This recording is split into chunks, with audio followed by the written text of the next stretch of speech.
វីដេអូមួយនឹងរៀងវែងបន្តិចតែសង្ឃឹមថាបងប្អូននឹងចូលចិត្តណាហើយក្នុងវីដេអូហ្នឹងខ្ញុំធ្វើសាច់ជ្រូកអាំងហើយដំបូងនេះខ្ញុំទៅទិញសាច់ជ្រូកសិនហើយជិះកង់ទៅទិញ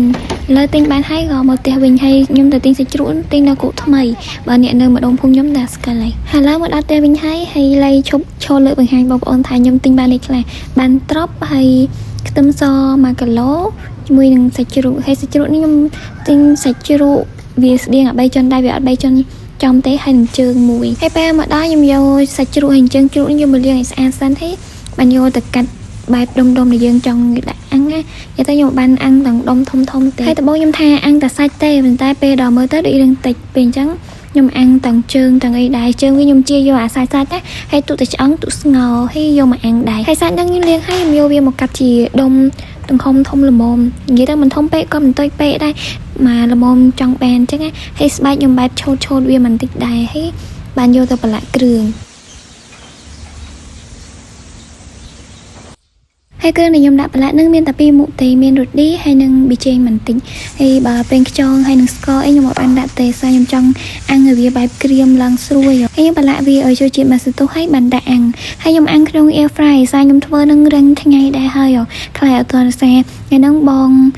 បងអីក៏មកជួយលាបផ្ទះដែរពេលអញ្ចឹងហើយខ្លាចផុតម៉ោង11ម៉ោងសារ៉ាពេលអញ្ចឹងហើយធ្វើរឿងប្រញាប់ខ្ញុំដាក់អាំងក្នុង air fry នឹងហើយបានទៅរកបន្លែធ្វើជ្រក់ធ្វើអីញ៉ាំនិយាយទៅបើសិនជាអាំងនឹងចង្ក្រានខ្ជុំអាំងអត់ទាន់ទេសារវារឿងថ្ងៃដែរហើយហើយណាមួយបើអាំងចង្ក្រានខ្ជុំអញ្ចឹងត្រូវនៅប្រែនៅមើលទៀតខ្លាចវាស្រក់ខ្លាញ់ទៅឆេះហើយ air fry មុននឹងដាក់សាច់ចូលខ្ញុំបើកកម្ដៅវាប្រហែលជាពី3នាទីសិនឲ្យវារឹងក្ដៅហើយបានដាក់សាច់ចូលហើយដាក់ភ្លើងខ្ញុំដាក់ភ្លើងដូចជា180រយៈពេលដូចជាដាក់20នាទីនិយាយទៅ20នាទីនៅម្ខាងណានិយាយទៅហើយបើសិនជាចំនួនពេលប៉ុណ្ណឹងវាអត់តាន់ក្រៀមទេខ្ញុំថែមម៉ោងទៀតបើបងប្អូនអាំងក៏យើងមើលតាមនឹងដែរដាក់អាំងហើយបានចាប់ផ្ដើមទៅរកគល់ស្លឹកគ្រៃរកបន្លែអីមកញ៉ាំជាមួយហើយគល់ស្លឹកគ្រៃអីខ្ញុំ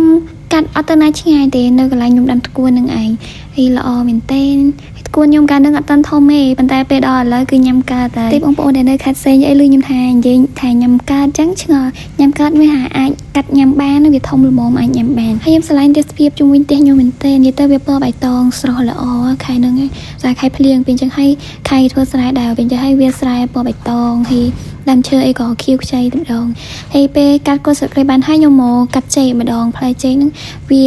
បែបតលាក់តយោងមកខាងក្រៅពេលអញ្ចឹងហើយតើមកខាងក្រៅទៅវាតលាក់ស្ទងមកខាងក្រៅរបងហើយផ្លែវាមិនតាន់ធំទេសារវាអត់តាន់ចាស់ចាំមើលតាន់តិចទៀតចាស់ល្អហើយអាដែលខ្ញុំកាត់ហើយយកទៅអាំងញ៉ាំអាហ្នឹងបានផ្លែវាចាស់ទៅវាឡើងធំកំាប់ហើយចេះកាត់តាមអាកូនស្និតនឹងឯងសារមានបន្លែផ្សេងទៀតដែរមានផ្លែចេកហើយមានដើមចេកដែរហើយដើមចេកនឹងម៉ែកាត់ឲ្យទេសារខ្ញុំគាត់ឲ្យខ្លាចខ្ញុំកាត់អត់បានហើយបន្លែញ៉ាំលេនឹងមានត្រប់មួយមុខទៀតដែរនិយាយទៅត្រប់ស្រួយអាពណ៌សហើយនេះដើមចេកដែរម៉ែកាត់យកមកឲ្យហើយខ្ញុំសក់យកអាបដូរវាញ៉ាំនិយាយទៅយើងយកអាខ្ចីបានអាចញ៉ាំបាននិយាយទៅញ៉ាំបានទាំងដើមញ៉ាំបានទាំងផ្លែទាំងអីទាំងអស់ហើយដើមវាហ្នឹងយើងយកអាបដូរខ្ចីទៅវាផុយបើមិនចឹងទេដាក់ស្វិតទេបើជ្រូកញ៉ាំបានទាំងអស់បើយើងញ៉ាំបានតែអាខ្ចីចេកផ្លែចេកហ្នឹងយើងអាចយកធ្វើស្លម្ជូរក៏បានញ៉ាំលក់អញ្ចឹងក៏បាននិយាយទៅបានច្រើនបែបដែរតែដើមចេកហ្នឹងមានបដូរយើងអាចញ៉ាំបានតែចេកដែលអត់តាន់ចេញផ្លែទេបើសិនជាចេកដែលចេញផ្លែហើយអាហ្នឹងយើងញ៉ាំអត់កើតទេវាចេញទៅជាស្ទងអីអស់ហើយយើងខ្លះទៅញ៉ាំបានតែដើមចេកដែលនៅកមុំហ្នឹ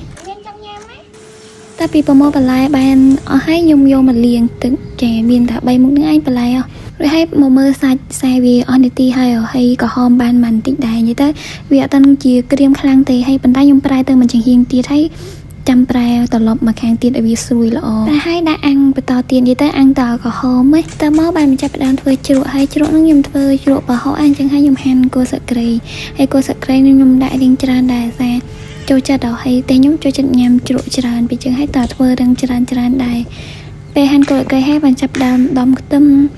ចាំវាមកហើយច្រាំប្រហុកតែម្ដងដែរនិយាយទៅជ្រក់ខ្ញុំធ្វើរឿងច្រើនហើយនៅសល់ខ្ញុំដាក់ទុកក្នុងទូទឹកកកទុកញ៉ាំក្រោយទៀតហើយស្បែកបន្លែនឹងភ្លេចថាក្នុងទូទឹកកកអស់ក្រូចឆ្មាពីចឹងហើយមកបែកក្រូចឆ្មាបន្តិចហើយឃើញសបកចាបធ្វើនៅលើដើមក្រូចហ្នឹងហើយក្រូចផ្លែរឿងធំក្រាន់ដែរប៉ុន្តែវាមិនតាន់ចាស់ល្អទ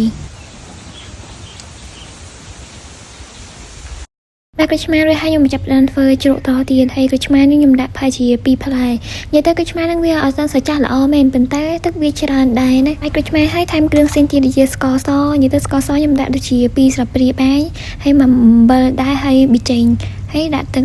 vậy tới bà học trai pe dương công đã bờ tràn pe vậy tới dương lộ mưa sân á chăm khát trên đường thải hay chưa bà hỏi pe tràn nhung tôi thành chân ai hay bà đã đọc câu ấy nhung mà sao đã tề sai để tên nhung khang đai nhung cả sơ chơi nhà một bên chân ấy thưa tại bàn chân ấy vậy tới thưa chân tăng gì du gì một hai chân ấy hay tăng đai nhung đã soi nhưng nhung ra từ cái đầu ổn đấy hay cô bà hỏi hình kêu người chuột đi shop hay bà đã cô sợi cây với chỗ sập nhầm rồi hai chập đam hành bà lại mà đòn vô đam chơi nắng à bà đôi chơi vô mà hành hay miền drop hay miền mùi play chơi chơi nâng đàiแต่บงถ้าได้ขนมบอบนึงanhมันใจด้วยตัวไปở bênจะให้โดยยงไปได้จานวิ่งให้มีมาเตะได้ใส่ขนมจุนึงยงได้มาเตะตันเตะใครโดนไทยไปได้จานเตอเฮไปเนี่ยจะย้ำไอไทยย้ำบานจังไงไอ้บานเนี่ยจังย้ำไอโยไทยมันขังเกลียวติดเบนไอ้จับดาวโยมาหันใส่ไปดองใส่จะอันให้ใจเวลาเกรียมละมอมในจังแบนให้โยมาเก็บแต่กับยมกับเรื่องตัวดาวมาละมอมย้ำมันยังย้ำตับจมูกนึงเป็นลายจังไงให้ใส่มาจานนึงให้เป็นลายนึงโยต่อยปุยมให้นึงบองได้ทั่วเตียนเลยเตียขังมุกก่อนเย็นให้ยมจำยำกระดอยให้วิดีโอนึงก็จบจนเป็นดังไออัพขึ้นจานในแบนมือตังปีดำหัวดาจบ